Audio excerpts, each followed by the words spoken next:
guys, welcome back to Willshare Channel. Untuk video kita kali ini sebenarnya ini adalah utang kita di video sebelumnya karena kita udah ngomongin tentang pengeluaran di Kanada tapi belum ngomongin tentang pemasukan nih di Kanada itu seperti apalah gambarannya kayak gitu ya. Nah, video ini nanti akan dibagi jadi dua. Untuk yang pertama karena memang cukup banyak juga ya nanti permintaan yang tentang gimana sih contoh-contohnya. Nah, nanti contoh-contoh untuk yang kerja sebagai apa di perusahaan apa, gajinya berapa gitu ya. Nah, itu nanti akan ada di part kedua. Tapi untuk yang part kali ini, kita lebih ngomongin tentang apa sih atau sistem penggajian di Kanada itu seperti apa gitu ya. Jadi agak sedikit berbeda nih dengan sistem penggajian yang ada di Indo. Kalau di Indo kan biasanya gaji itu datangnya sebulan sekali gitu ya, biasanya. Dan kemudian ya nanti baru dapat lagi di bulan berikutnya dan begitu seterusnya. Kemudian kalau misalkan kalian ada yang memang terpaksa harus lembur dan lain sebagainya, memang ada sih sebagian yang membayar lemburnya, tapi sebagian besar nyatanya itu ya tidak membayar ya, semuanya sudah tercakup dalam salary gitu ya. Ada yang kerjanya juga malahan apalagi kalau di Jakarta ya bisa jam 9 malam gitu, dari jam 8 pagi 9 malam, ada yang sampai jam 12 gitu ya. Apalagi kalau yang dengar-dengar tuh kalau di eh, beberapa perusahaan itu ada yang sampai subuh dan lain sebagainya gitu ya. Paginya udah kerja lagi gitu, luar biasa juga gitu ya. Nah, kalau di Kanada itu kayak gimana?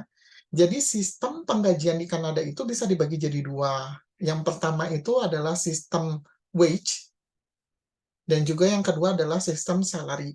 Wage itu atau upah gitu ya kita sebutnya. Nah, eh, pembayarannya itu dihitung per jam. Jadi kalian itu akan dihargai per jam kalian kerja. Ada untungnya, ada ruginya. Kenapa? Karena kalau untungnya itu kebayangnya kalau misalkan kayak kita kerja lembur dan lain sebagainya, mereka akan tetap hargain kita gitu. Ketika itu kerjanya kerjaan lembur, ya mereka akan bayar gitu ya. Pokoknya berapa jam kamu, bahkan bukan berapa jam, berapa menit kamu kerja juga itu akan dibayar. Nah, itu untungnya gitu. Ruginya kayak gimana? Ya bukan salary. Nah, artinya kalau misalkan kalian sakit atau misalkan kalian ada keperluan gitu dan lain sebagainya, izin dan lain sebagainya. Nah, ini gimana nih? Apakah dihitung atau enggak? Nah, gue akan bahas juga nih tentang itu. Nah, jadi gue pengen bedain ya. Ada yang memang sistemnya sistem salary, sama seperti di Indo, ada juga yang sistemnya upah atau wage. Dan rata-rata itu adalah sistemnya wage. Jarang banget yang salary. Biasanya yang salary itu untuk beberapa perusahaan yang eh, memang gede banget gitu ya, atau misalkan untuk pimpinan-pimpinan. Jadi lebih ke arah manajernya. Jadi di seperti tempat gua kerja ini nih, di satu tempat itu gitu yang berapa puluh orang, berapa ratus orang bahkan yang kerja gitu. Cuman satu yang dapat salary. Sisanya itu dapatnya wage atau upah tadi gitu ya. Nah, lalu kalau kayak gitu gimana nih? Berapa sih sebenarnya wage-nya atau upahnya? Nah, gue mau buka juga nih ya ke kalian. Jadi setiap provinsi itu beda-beda gitu, ada UMR-nya atau upah minimum kerjanya gitu ya. Jadi tergantung dari provinsi, dan gue mau buka ini ke kalian. Update-nya sampai dengan saat ini per provinsi itu berapa gitu ya. Sebentar ya. Nah, ini kalian jadi udah bisa lihat juga ya di sini. Jadi pertama itu kalau provinsinya di Alberta itu minimum wage-nya itu adalah $15 per jam kerja. Kalau di British Columbia itu di 16,75, Manitoba di 15,3, New Brunswick 14,75, Newfoundland dan Labrador itu di $15. Ini efektifnya pun ada ya, kalian bisa lihat juga di sini ya. Ada yang efektifnya 1 Oktober 2018, ada yang Juni tanggal 1 2023, dan seterusnya gitu ya. Kemudian Nova Scotia 15 dan seterusnya, Ontario di 16,55 dan seterusnya sampai Yukon di $16,77 per jam. Berdasarkan dari sini kalian bisa lihat juga ya, ada yang gua tandain kuning nih. Yang ditandain kuning ini adalah 3 provinsi dengan upah minimum kerja yang paling besar se-Kanada. Jadi yang pertama, yang paling tinggi itu adalah Yukon. Yukon ini dekat ke arah-arah utara banget gitu. Jadi memang ini dingin banget gitu. Nah, kalian kalau pengen ngelihat aurora, nah inilah datanglah ke Yukon gitu ya. Jadi, nah kenapa misalkan upah minimum kerjanya itu tinggi juga ya, termasuk tinggi gitu. Yukon juga memang butuh tenaga kerja karena memang bahkan dia ada program imigrasi sendiri gitu ya untuk Yukon dan beberapa provinsi yang daerah utara, daerah atas gitu ya. Karena memang lebih ke arah cuacanya dingin gitu ya. Jadi memang nggak terlalu banyak tenaga kerja yang available tersedia di sana gitu. Nah, kemudian yang kedua adalah British Columbia. Nah, Vancouver itu adalah kota yang terletak di British Columbia juga gitu ya. Jadi di Vancouver ini ya minimum wage-nya itu di sekitar 16,75. Dan Ontario itu kalau kalian tahu yang seperti Toronto dan lain sebagainya itu di 16,55 dolar per jamnya. Dan yang cukup menarik di sini adalah Alberta. Alberta itu masuknya di 15 dolar, tapi ada keuntungannya itu lebih di arah teks gitu ya, karena uh, teksnya nggak sebanyak di provinsi yang lain, khususnya kayak di British Columbia pun ada beberapa teks yang nanti gue akan bahas juga ya tentang teks khusus, karena cukup banyak juga yang akan dibahas gitu ya tentang itu, hitung-hitungannya dan lain sebagainya kalau kalian pengen tahu lebih detail lagi gitu ya tentang teks itu seperti apa di Kanada. Nah, jadi ini kurang lebihnya. Nah, perhitungannya adalah kalau misalkan ini gue ambil yang British Columbia ya, British Columbia di sini.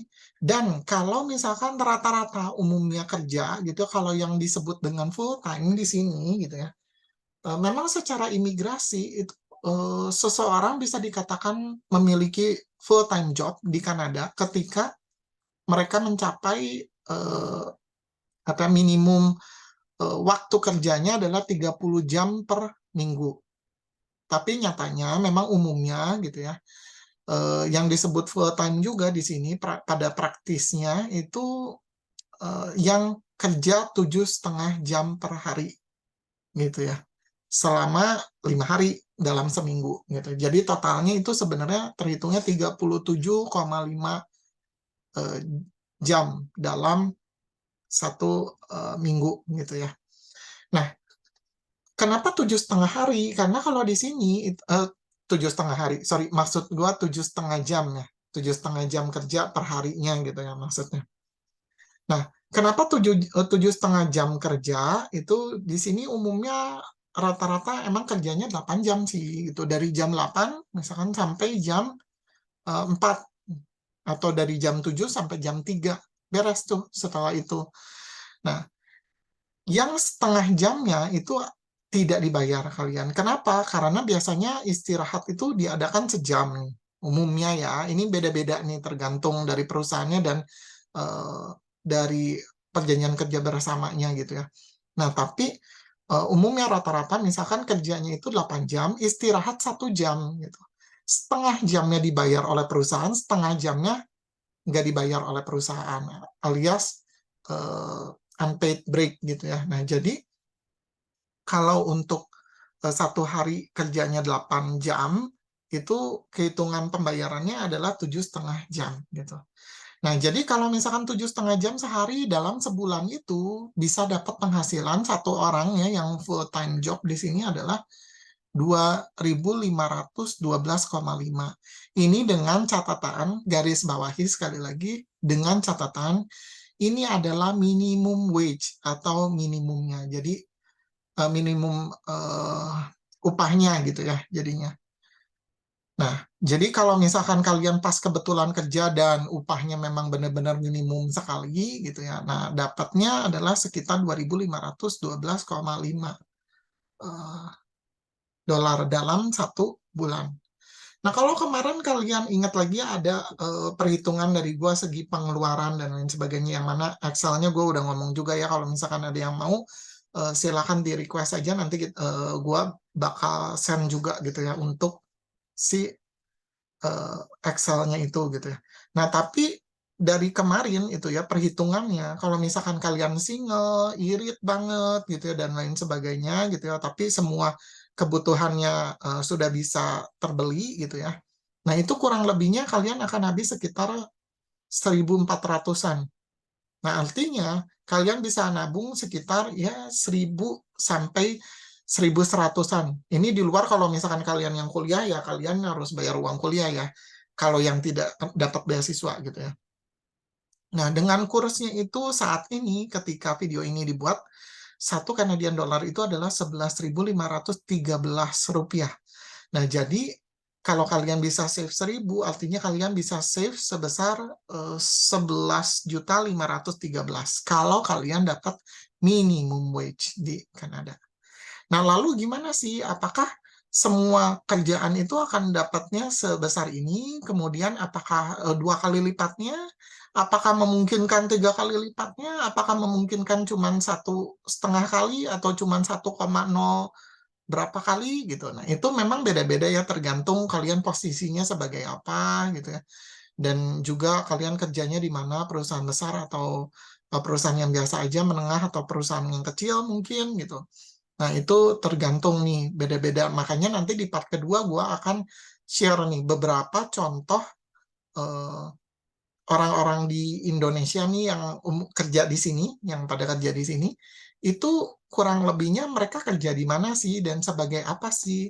Lalu kalau misalkan yang baru pertama kali datang ke Kanada, itu kurang lebihnya bakal dapat kerjaannya apa ya. Nah, itu juga gue akan bahas juga gitu ya nanti.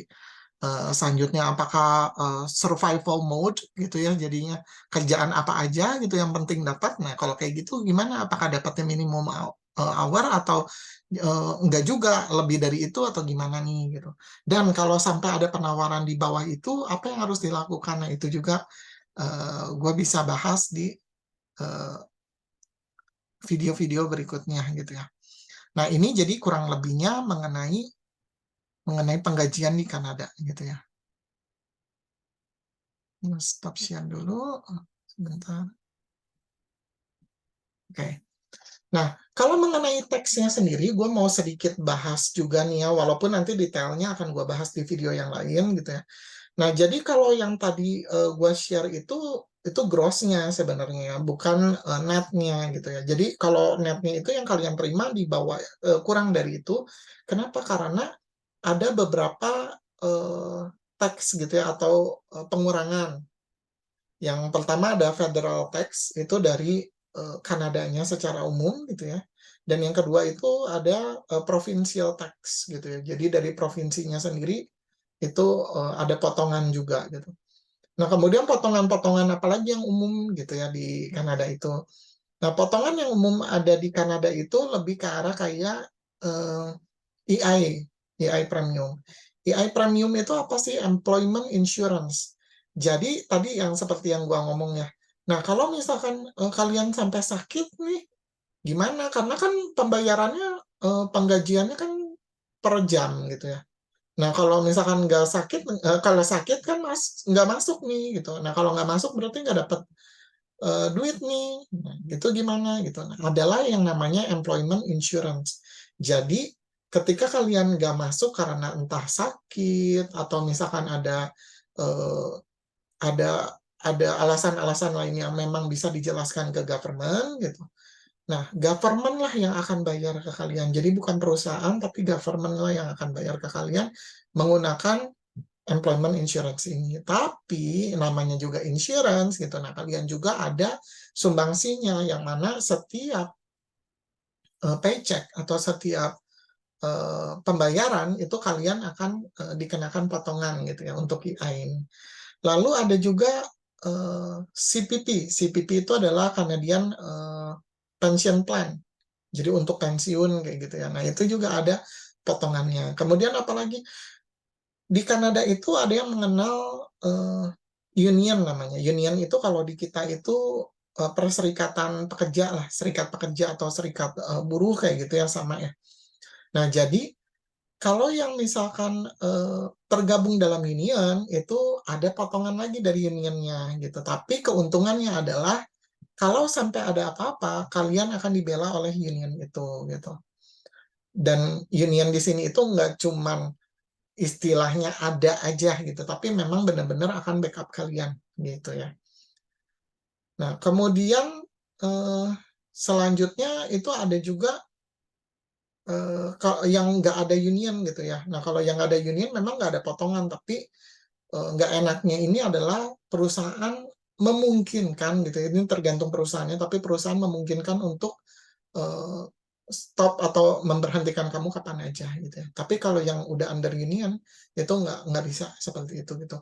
Ada aturannya, ada yang disebut dengan collective agreement atau perjanjian kerja bersama.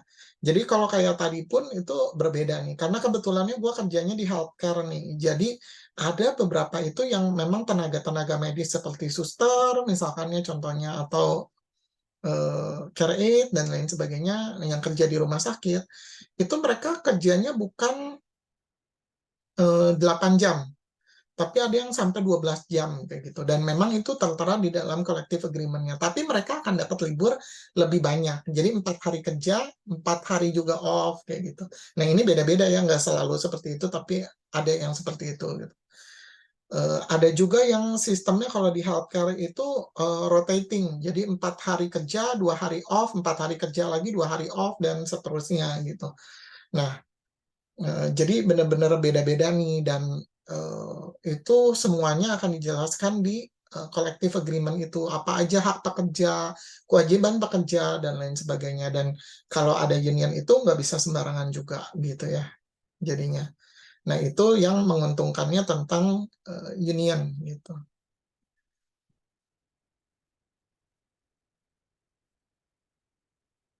Oke. Nah, selanjutnya kalau misalkan kita ngomongin tentang lembur nih. Kalau kita ngomongin tentang lembur gitu ya eh, kalau di Indonesia kan tadi gue sempat bahas nih, biasanya nggak dihitung gitu ya, atau ada juga yang ngajuin ya dihitung per jam atau gimana nya, ya itu tergantung perusahaan gitu ya. Nah, kalau untuk di Kanada ini sudah pasti kalau kalian mau kerja atau diwajibkan kerja gitu ya oleh si employer-nya di luar jam yang sudah disepakati, misalkan kalian udah full time-nya itu di 8 jam nih gitu. Nah, kemudian kalian disuruh perpanjang lagi nih gitu. Biasanya jam 7 sampai jam 3, ternyata disuruh perpanjang lagi sampai dengan jam 5 misalkan, atau sampai dengan jam 6 gitu. Berapapun itu, bahkan sampai 15 menit sekalipun itu harus dibayar gitu. Lalu dibayarnya gimana? Nah, enaknya adalah kalau misalkan kalian kena overtime di Kanada atau lembur di Kanada, itu sudah pasti kalian akan dapat lebih daripada wage yang kalian dapat atau wage yang kalian terima. Misalkan minimum wage-nya biar gampang hitungnya dia $15 gitu. Nah, kalau kalian ada lemburan 1 jam gitu, nah 1 jamnya itu kalian akan dibayar di atas $15 per jamnya itu. Umumnya rata-rata di sekitar, memang tergantung collective agreement ya, tapi rata-rata di sekitar 1,5 kalinya sampai 2 kalinya gitu, tergantung gitu. Bahkan untuk di tempat yang gua kerja ini gitu ya, kalau misalkan kalian disuruh kerja ketika off, jadi maksudnya setelah 5 hari ini kerja dari Senin sampai Jumat kerja, hari Sabtu harusnya libur, sorry, Sabtu ternyata disuruh masuk nih gitu. Nah, kalau sampai kayak gitu, itu perusahaan akan bayar di 2,25 kalinya sampai 3 kali per jamnya waktu itu gitu. Jadi selama Sabtu itu gue kerja misalkan 8 jam, ya itu akan dihitungnya seperti itu gitu. Jadi ada overtime gitu. Nah, kalau mau lebih detailnya lagi tentang overtime, boleh ya nanti kalian request lagi di bawah. Nah, itu seperti apa gue bisa bongkar yang tentang perjanjian yang di gua kayak gimana kayak gitu, itu bisa juga ya nanti. Oke, untuk yang 4 kali ini karena udah cukup panjang juga ya, gue akhirin dulu sampai di sini. Nanti kita lanjutin lagi di part kedua ya, untuk kita lihat contoh-contohnya, kerjaannya apa, di mana, dan gajinya atau wage-nya itu berapa gitu ya. Oke, thank you semua, bye.